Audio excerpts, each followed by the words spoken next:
Bilal Qosimov va Ro'ziqulberdiyev tabassum bilan boshlayapti. Har ikkala murabbiy bir-birini juda hurmat qiladi. Har ikkala tomonga omad tilaymiz. Aziz Xolmurodov Nasaf futbol klubi tarbiyalanuvchisi bugun OKMK libosida Nasafga qarshi o'ynaydi. Bunyodkor ustoz sifatida ham Nasafga qarshi juda ko'p o'yinlar o'tkazgan. OKMK bosh murabbiy sifatida ham so'nggi yillarda bu ikki jamoa qarama-qarshiligi o'z keskin murosatsiz bahslarni taqdim etyapti. Bobur Abduqolikov gol urdi. Nasaf oldinga chiqib oldi o'yinning 8-daqiqasida, lekin uchrashuv hakami hozir hammasi joyida, ofsayd yo'q. Nimaga Bobur to'xtab qoldi? Biroz tushunarsiz bo'ldi. Parashut qilib tashladi Bobur Abduqolikov. Hozir ko'ramiz. Bejizga Abduqolikov biroz ikkilanib qolmagan shekilli. Kuzatamiz. Mana darvozabondan pas, Abduqolikovda ofsayd yo'q. U yugurishda davom etdi. Yerga sapchigan to'pni qanday darvozabonni ustidan oshirib tashlash haqida soniyalarda o'yladi va hammasini mukammal bajardi. Himoyachilar.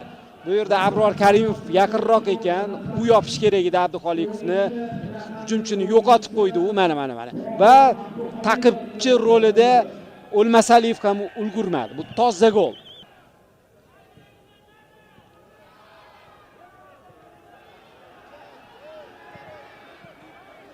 Hozir yaxshi urinish edi OKMKda. Himoyachi to'pni maydon tashqarisiga chiqarib yubordi. 23-daqiqa boshlandi. Hisobda orqada qolayotganda mana shu uslubdan foydalanadi demak OKMK. Lekin Dilshod baribir tezlikda qaytib olish kerak. Nasafni bilamiz. O'sha qolaversa bu o'yinda hozir Shala zarbaga tayyorgarlik ko'rdi. Qanotga yetkazib berdi. Sharofdan zarba kuchli, salnoq. OKMK doimiy tarzda his etib tursa, bo'shliqlarni qoldirmasligi mumkin. Bo'lmasa, Nasaf agar uchta himoyachi bilan o'ynay boshlasa, bugun Abduvohid Ne'matov o'z hisobiga assist yozib qo'ydi. Uning uzatmasidan keyin Abduqolikov gol urdi. Bahromov tezlik namoyish etdi, to'pni egallab oldi. Bobur ochilib boryapti. Bahromov pas berdi. Zarba darvozabon qutqardi. Ofsayd bormi yo'qmi? Har qalay yo'q. Bu yerda Abror Karimov to'pni qaytargandi, keyin to'pni o'g'irlab ketdi. Bahromov to'g'ri pas berdi. Qalay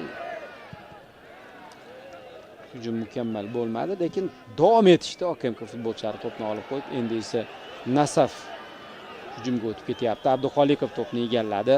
Karimovdan to'pni olib qo'ydi, to'xtadi. Bobur pas berdi. Bahromov olisdan zarba, darvozabon qaytardi. Ushlab ham oldi. Hujum. Boyagi zarba.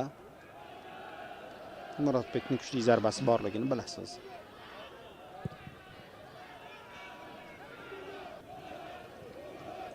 OKMK zaxirasida kimlar bor? Nasaf zaxirasi bilan tanishtiring. Hamidullo Abdunabiyev darvozabon o'yinchilar, Shahzod Toyirov, Ali Abdurahmonov tinchlantirildi. Nima bo'ldi? Bobur Abduqolikov o'tib ketayotgandi. Abdurazokov qo'ydi. Bobur tashlanib qoldi. Nodir javob berdi. Hozirgi suhbat qanday kechyapti bu dialog bilmadim. Muxtorov tinchlantirdi, bir-biriga qo'l tashladi, bunisi yaxshi.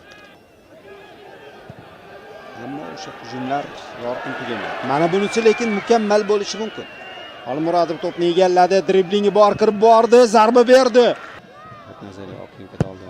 Yuqoridan to'p boshirildi va to'g'ridan-to'g'ri darvozaga kirib ketishi mumkin edi, qarang. Aytdim-ku, burchak zarbalar OKMKda mana shunday xavfli ko'rinish oladi va hozir hujum davom etayotgan edi va davom etdi. Darvozabon qutqardi. Mana endi OKMK o'ziga o'xshayapti.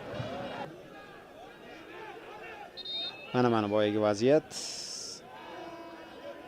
Hamma bir joyga to'planganda, qarang shu joyda Sobirjonov oshirdi. Qiyin vaziyat edi. Kim zarba berdi? O'lmasaliyev hujumchi bo'lib ketgan ekan. Asadbek Sobirjonov olisdan zarba, Bekeshet tezligini pasaytirdi. Sobirjonov va Abdurazoqovlar hozir bir-birlari bilan kelishib oldi. Zarbani boshqa o'yinchi yo'lladi va darvozabon qutqaryapti. Mana sizga vaziyat. Hozir mukammal o'ynadi. Hoppa! Qizilqum Bunyodkor o'yinida Qizilqumga texnik g'alaba, Bunyodkorga texnik mag'lubiyat hozir. Nasaf hozircha Bobur Abduxoliqov tomonidan kiritilgan gol evaziga 1-0 hisobida oldinda bormoqda. Birinchisiga qaraganda ikkinchisi yaxshi bo'ladi deb umid qilamiz. Tanaffus. Chunki hozir OKMK hisobda ortda borayotganda u Avazbek O'lmasaliyev hujumga jiddiy e'tibor qaratsa kerak, ya'ni hujum guruhiga yaqinroq o'ynab. Yana to'p mezbonlarda pas.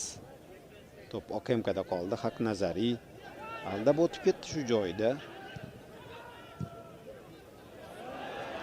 Zo'r uzatma bo'ldi, mukammal. Asadbek Sobirjonov kirib boryapti, jarima maydonchasiga pas berdi. Haqnazariy pas, zarba ozgina qoldi. Nasaf darvozaboni OKMKning butun o'yin davomidagi eng mukammal hujumi adashmasam. Haqiqatan chiroyli kombinatsiya tashkil etildi. Asad Sobirjonovdan keyin Haqnazariy. OKMK Nasaf 0-1 15-tur birinchi davraning so'nggi ikkita o'yini bu. Eng so'nggi o'yini mehmonlarni yengdi. Mash'al bitta urdi, Sodiyon 3 ta urdi, 4 ta gol bo'ldi bu uchrashuvda. Abduxoliqov pas berdi. Shala to'pni qabul qilib, zarba berib darvozabonni 22-raqam Papavaga to'pni tashladi, qayta qabul qildi, kross amalga oshirdi.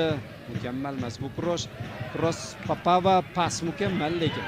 Zarba Murodov Aziz markazga bordi, pas berishda xatoga yo'l qo'ydi. Ortga qaytgan Rahmatov to'pni egallab, jamoasini hujumini boshlab berdi. Sharob Muhiddinov qanotga yetkazdi. Sha'la Sharobga qaytardi. Muhiddinov hal qildi. Sharob Muhiddinov ikkinchi golni urdi. Nasaf Olmaliqda. Mana 1 soat tugadi.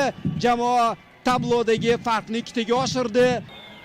Mana ko'ring hujumni Muhiddinov pas berib o'zi ochilib bordi. Keyin o'sha hududga to'pni Sha'la tashladi. Himoyachilar bu vaziyatda Sharofni yopa olmadi. U o'zini kuchli zarbasi bilan to'pni burchakka joyladi. Darvozabonning aybi yo'q. Himoyachilar xatoga yo'l qo'ydi. Mana o'tkazib yuboryapti. Darvozabonning aybi yo'q. 100% qolyapti Ilyos bilan Sharob Muhiddinov. Ikkita himoyachi o'rtasidan o'tib bo'sh hududga chiqib, aniq o'zini eng kuchli Sharobni quroli bu chap oyoq. O'sha chap oyog'ida zarba berib hal etyapti.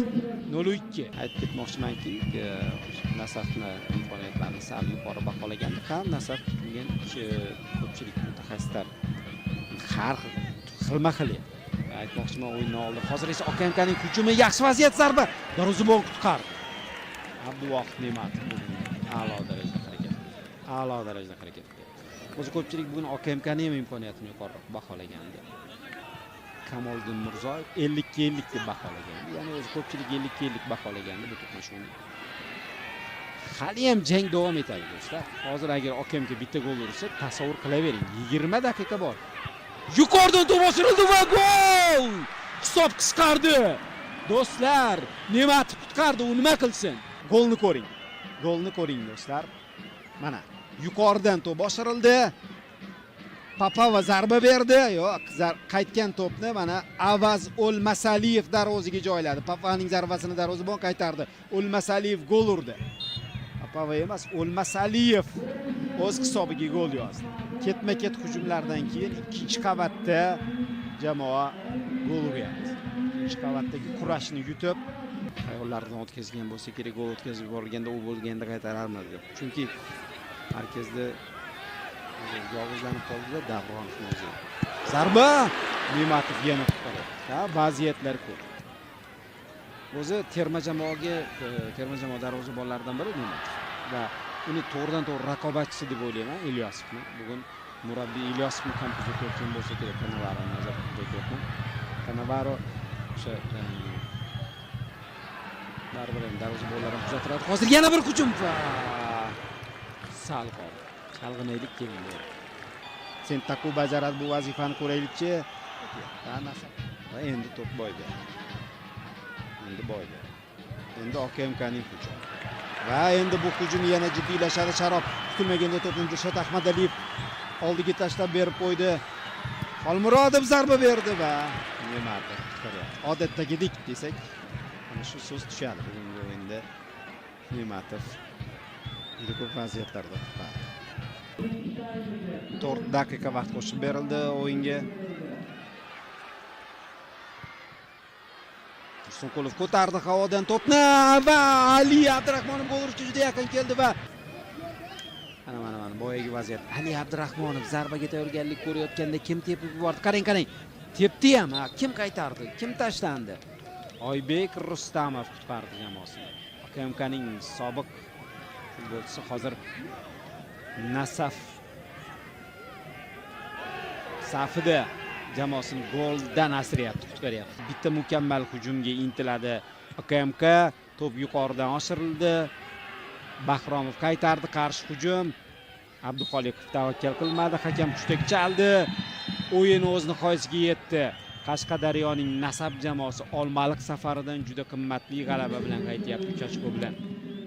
Do'stlar, Nasaf raqibni mag'lub etyapti. Bobur Abduxoliqov hamda Sharob Muhiddinovlar Nasafdan gol urdi. Mana murabbiylar juda ham zo'r. Qosimov mag'lubiyatni tan olib, iliq munosabatda tabrikladi Berdiyevni.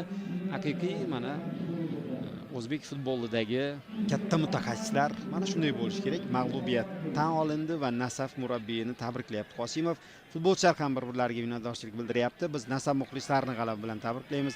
OKMKga keyingi o'yinlarda omad tilaymiz. O'yinni Abdulla Nurmonov sharhlab bordi. E'tiboringiz uchun rahmat. Salomat bo'ling do'stlar.